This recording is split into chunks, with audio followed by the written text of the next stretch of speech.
喺今集開始之前，希望睇緊呢條片嘅朋友，如果你中意今集嘅內容，希望你訂閱我哋頻道同按個 like 以作對我哋嘅支持。各位好，我又嚟到長毛簡易分享時間啦。話明簡易啦，今集梗係做啲簡單嘅嘢啦。而家見到台面上面有麵粉、牛油同埋雞蛋，今集做咗整啲咩呢？今次我哋做咗一個鹹嘅可麗餅，冇錯，大家係冇聽錯，係一個鹹嘅可麗餅。其實可麗餅係有分鹹同埋甜嘅。甜嘅可麗餅通常大家喺啲餐廳或者以前喺街邊曾經盛傳過一輪，就係攞住一塊好似 pancake 咁嘅物體，然後包住啲 cream 雞生果，然後喺條街度咬住嚟食嘅。佢其實都係可麗餅嚟嘅。今次我哋就會做一款鹹嘅可麗餅皮，之後我哋就可以加其他唔同嘅餡料落去。今集鹹可麗餅皮。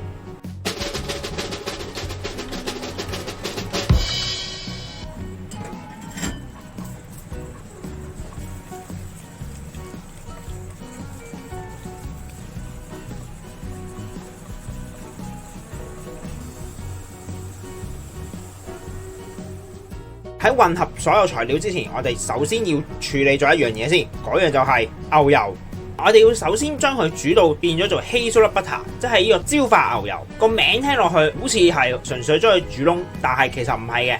我哋純粹係要將牛油裏邊嘅牛奶成分煮到佢深色，就會產生一個類似榛子味嘅效果，亦都有個名叫榛子牛油，就係咁解啦。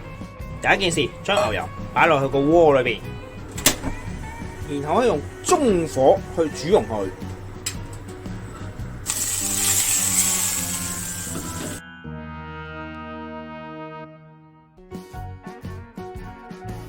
然後開細火，先慢慢煮溶咗嚿牛油先。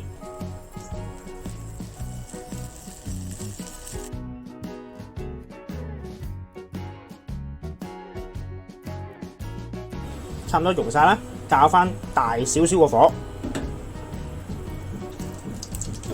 當你啲牛油開始轉深色嘅時候，你會開始聞到一陣榛子味噶啦。呢個時候你哋會開始留意牛油顏色嘅變化，千祈唔好俾佢燶。底黐住嗰啲一粒粒咧就係牛奶嚟嘅。你見到開始個油變深色啦，開始好，可以熄火噶啦。呢個時候大概就煮到呢個程度。當你聞到好大陣榛子味嘅時候咧，就可以熄火噶啦。我哋需要過篩嘅，但係要留意，千祈唔好將底嘅渣倒晒落去，因為嗰啲渣我哋唔要噶。我哋就要油嘅啫，所以要過一次篩先，同埋你見我倒係慢慢倒嘅，確保底嗰啲渣係唔會全部落晒去。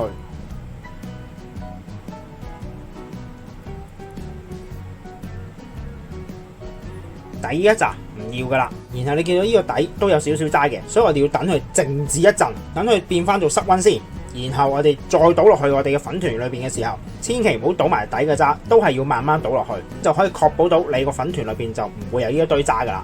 當所有材料都準備好晒嘅時候，我哋而家就嚟開始將啲材料 mix 咗佢啦。但係一樣要留意嘅就係，所有材料必須係室溫，唔能夠有一樣嘢係雪櫃啱啱攞出嚟，否則 Hazelnut butter 佢就會真係瓊咗做一塊塊噶啦，你就 mix 唔埋啦成件事。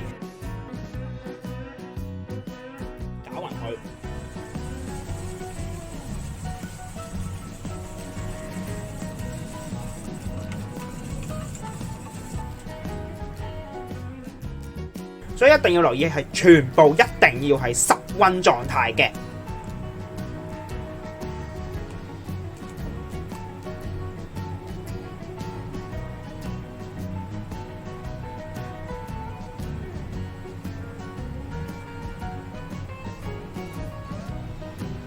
我哋加少少鹽落去，大概2 gram 左右。為免佢揈嚟揈去，我哋可以喺下邊墊一塊濕布。先喺中間度劃開個窿，將我哋嘅蛋液倒落去，倒嘅同時亦都可以攪勻佢，開始慢慢咁將啲麵粉混合。當個蛋開始結身啦，食唔到麵粉嘅時候，我哋就可以將啲牛奶倒落去啦。同樣都係要慢慢，唔好一次過加晒落去，一路加一路攪，你先至容易攪到勻啊！將啲麵粉。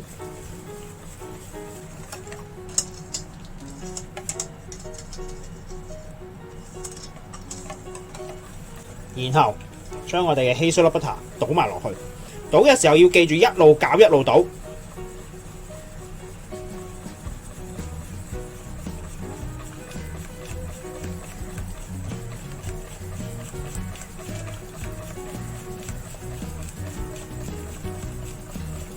底嗰啲就唔好倒啦，因為佢有渣。呢個時候差唔多啦，唔好搞得太大力，千祈唔好打到佢起晒泡，打到起晒泡，一陣間你煎出嚟嘅可麗餅就會有窿窿噶啦。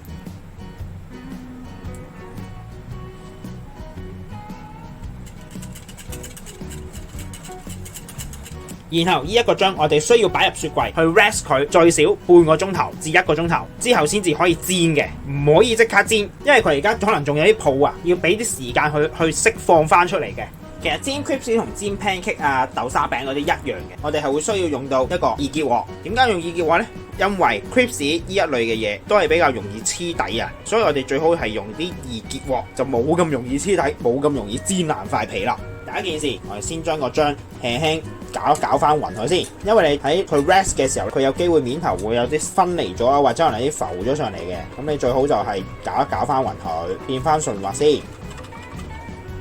大家順滑咗啦，然後先喺個 pan 嗰度掃啲油上去，用廁紙飲少少油，跟住喺上面捽一捽好啦。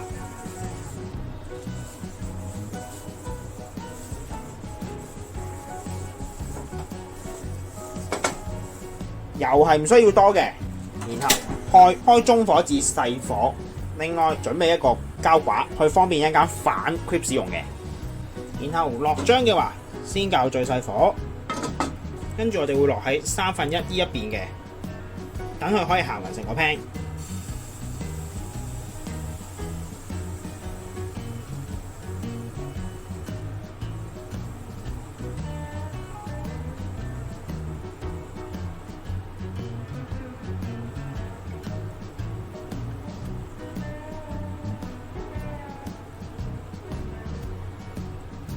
行勻咗之後，開翻大少少個火，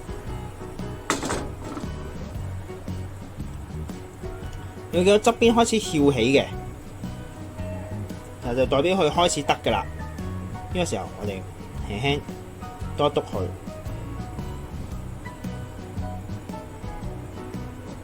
已經係甩得到㗎啦。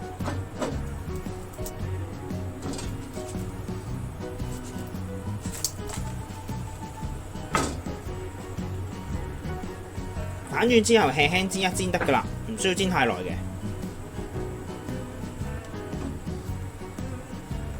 輕微上色就可以㗎啦，即係好似咁，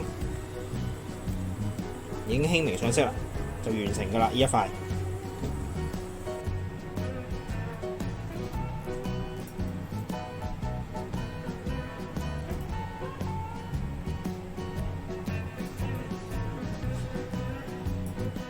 然後呢一度就係我哋煎嘅鹹 crepes 啦。咁今集鹹可麗餅皮亦都完成咗啦。咁希望大家鍾意啦，我哋下集再見，拜拜。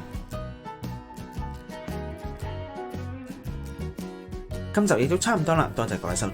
詳細食譜我哋會上傳喺 Facebook 專頁嗰度，有興趣嘅話可以上去查閱。另外，如果鍾意我哋頻道嘅話，希望可以訂閱我哋頻道同按個 like 以作對我哋嘅支持。希望大家鍾意啦，我哋下集再見，拜拜。